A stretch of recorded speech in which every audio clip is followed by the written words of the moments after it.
Today we are doing the Marine SP, one of the better shotguns, not as good as the ASG, and it's honestly up in the air on whether or not you think it's better than the Maelstrom. I think the Maelstrom is better, personally, just because I like fully automatic shotguns. Well, I should say I don't like them, it's just I like that one more than this one. I'm not really a shotgun user, but these are, I mean, decently powerful and pretty fun to use for the most part, and when you pack a punch them, normally all of them gets pretty insanely OP, so I mean, you can't go wrong with using, honestly, any of them. Luckily, we only need one with this, and I'm not entirely sure. I kind of forgot already if we did Nebula or not. I think we might have done Nebula for the Maelstrom already. It really depends on when it got released. We either did that or we got Afterlife on it already. I'm not entirely sure which, but should be relatively easy to get all the shotguns finished. I haven't really tested directed mode to see all the nerf changes they've done with like how it works. I've seen some people say getting headshots got easier. I've seen, at least on Citadel directed, I've also seen people say that directed mode actually didn't get that bad. A little update on the kind of completing Black Ops 6 zombies grind is that I am definitely intimidated now by how much is actually a million zombie kills. Like, I didn't really think about it, I didn't put two and two together in my head of how much that truly is, but when I'm only at 384,000 at the moment, knowing that I've played so much zombies consistently and often, it kind of prevented me to play anything else, because I would normally not be playing like this much zombies. Like, I gotta get home, I'm trying to grind, make a video out, and then knowing that I still have like 600,000 left to go, like, this is insane. It is almost too much than I bargained for sure. Was not expecting the grind to be as rampant as it is, but I mean, we're closing it slowly but surely, getting it done. I mean, all it's going to take is just a week or two of just non-stop playing zombies and hoping that I can get a decent amount of kills relatively quick. But yeah, just seeing where I was at and knowing like how much I've been playing even recently, oh my gosh, it almost hurts a little bit. Damn, that zombie literally got melted. Holy. I honestly did not know you could kill something with the cannon, so that's new. Well, probably not new, it's probably been out since the map came out, but I never did it, at least. Never had the opportunity of a zombie just nonchalantly going into the barrel of the cannon. But yeah, there's going to definitely be two different versions of I beat Black Ops 6 zombies, because the first version is going to be whenever I actually do all the dark ops. Now, oh my, I've heard, I don't know if it's true, but I have heard that they're planning on adding more dark ops challenges for just in the future. I hope they're not stupid with whatever they add, because if all of a sudden when I'm freshly finished with everything and the next thing I know there's a random challenge that I don't have and then I decide to look it up to see what the hell it is, and it just happens to be the most insane just quest that I gotta do of, I mean, imagine it was 2 million zombies. I'd quit the game right then and there. I am done. I give it my all. That's why whatever the first iteration of I beat Black Ops 6 zombies, that's going to be the one where the weight lifted is just an extremely just weight lifted off my chest. But then after that, well, probably fresh after that, I'm either going to play a lot of multiplayer and try to enjoy what I haven't been, or we start playing Siphon Filter. Maybe for platinums, or at least future platinums, we decide to do playthroughs of, you know, my playthrough of getting the platinum, because we've never done that before. We've only ever played the game, grinded it, and then, you know, kind of just ended up with the platinum and I did my review on it. But we might change it up something, I'm not sure.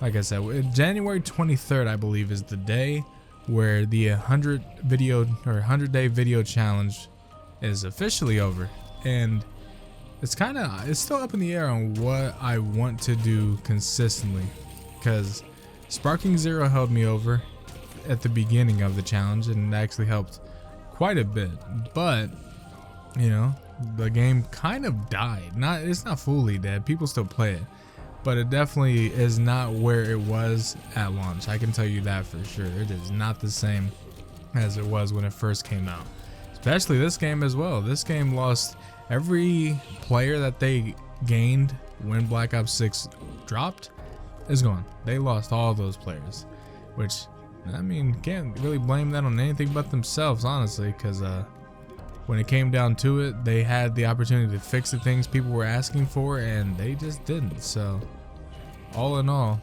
can't really blame anyone but themselves on that. But it's Activision, or I mean, I don't even know who to blame. Like, it's Activision, but it's also Treyarch, so it's like I don't know who's relatively the main one responsible. I just always point fingers at Activision because they're kind of the bearer of what goes wrong in the Call of Duty community half the time anyways, but I guess Treyarch definitely has a hand in it for sure as well. Now, I will say, with the amount of Marvel Rivals I've been seeing, I mean, I can't not see, like, just scrolling, I'm seeing that everywhere. Every creator's playing it, which, don't get me wrong, probably makes sense. It looks fun, kind of. I mean, I played enough Overwatch to where I've gotten burned out of like how Overwatch was, and Overwatch 2's whole just, it shouldn't have even been made. They should have just kept Overwatch 1. But I mean, that whole entire situation is just insane. It just kind of ruined that entire style of game for me to where I don't even want to play Marvel version of Overwatch essentially, but I can't seem to get away from it either. So I mean, let me know down in the comment section below if you guys would like to see some sort of Marvel Rivals content. If enough people want to see it, I mean, I will oblige. Actually, sitting down and using this weapon's actually pretty damn good. Like, it's one-shotting. I mean, even before I pack-a-punched it, it was still one-shotting at like round 9. So I mean, all in all, it's pretty damn good. And I mean, I see now what I'm missing out on the entire time when it comes to not using shotguns. I don't got nothing against shotguns. It's just if I don't use the weapon in multiplayer, I more than likely stay away from it in zombies as well. It just so happens since I'm going for this camo, I can't exactly stay away from it. But yeah, normally if I don't use it in one thing, I'm not going to use it in another, which probably is a weird way to play, but I mean, it's just kind of how I am personally. The only thing I don't like is the reloading, but luckily I'll just get speed cola. We'll change up the perk kind of lineup that we normally would do, because this gun definitely is just really slow in reloading, but that's faster. So we probably could do something with the ammo type as well, or just the mag in general. I'm sure if it's like the car is, if you like iron sight the car, I believe that's when you can reload everything at just once. And if you don't iron sight the car, then it's one at a time. So it could be something also like that with this weapon. Not entirely sure. I don't use it enough, but there's probably ways to make this gun insanely OP. I'm curious to see exactly how fast this reloads, so let me look. That's not too bad, that's not too bad. Way better than it was. Hold on, I'm about to die. I don't have quick revive. Normally quick revive is the first one that I normally get, but didn't feel like I needed it, but I might have, because Jesus. Which, I mean, it's shredding zombies. I just gotta, I guess, play a little smarter, because I can't do like the ASG entirely and just spam shoot, because it does have a little bit of just in between the shots. All right, let's see. Pack a punch twice. Let's go ahead and see what this does. Oh my god. Oh my gosh. Okay, this gun definitely, no pun intended, packs a punch. Like, holy crap. And I bet with Dragon's Breath rounds, or even maybe, I mean, I never used slug rounds in zombies. I can't imagine it'd be that great though, personally speaking. I feel like in multiplayer is great, but not in zombies. There's no way. I could be wrong though, but yeah, that was insane. That was actually crazy how fast that got taken out. I'm excited to kill the amalgam with it now, which we are 2 rounds away from fighting our first one, so curious to see how it does.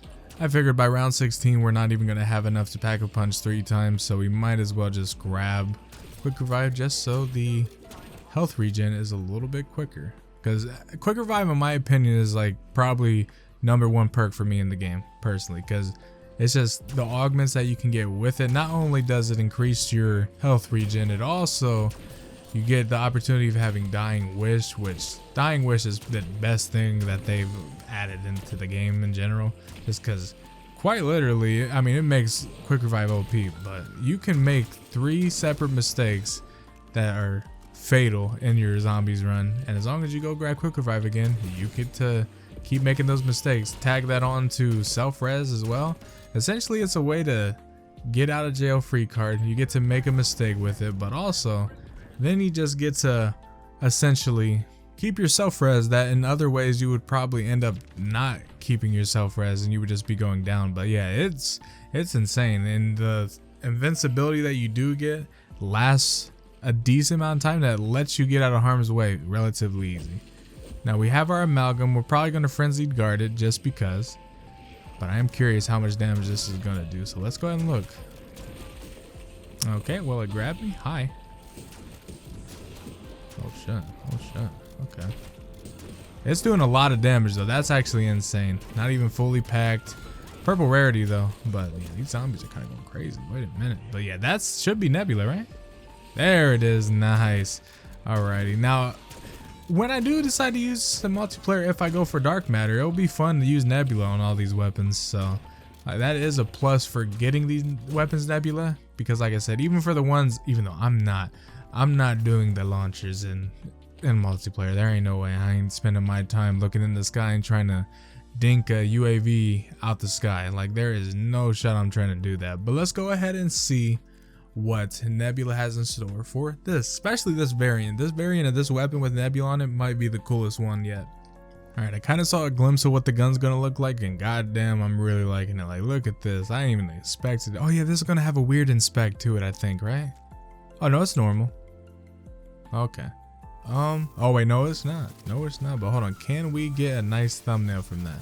I ain't gonna lie to you, there ain't no way in hell I'm going to edit all those lightning bolts, so we'll actually use one from the beginning of this.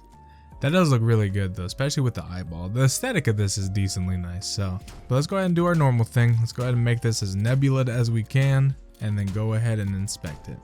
It actually meshes with the eyeball relatively well, that it actually matches a lot, and I really like that. And probably if you had dark matter on this gun, it would mesh well with this still, because that purple around the eye is also very similar. So you probably mesh anything with this damn thing, because look at that. That looks really, really nice. I actually like that a lot. But yes, that is the Marine SP Nebula.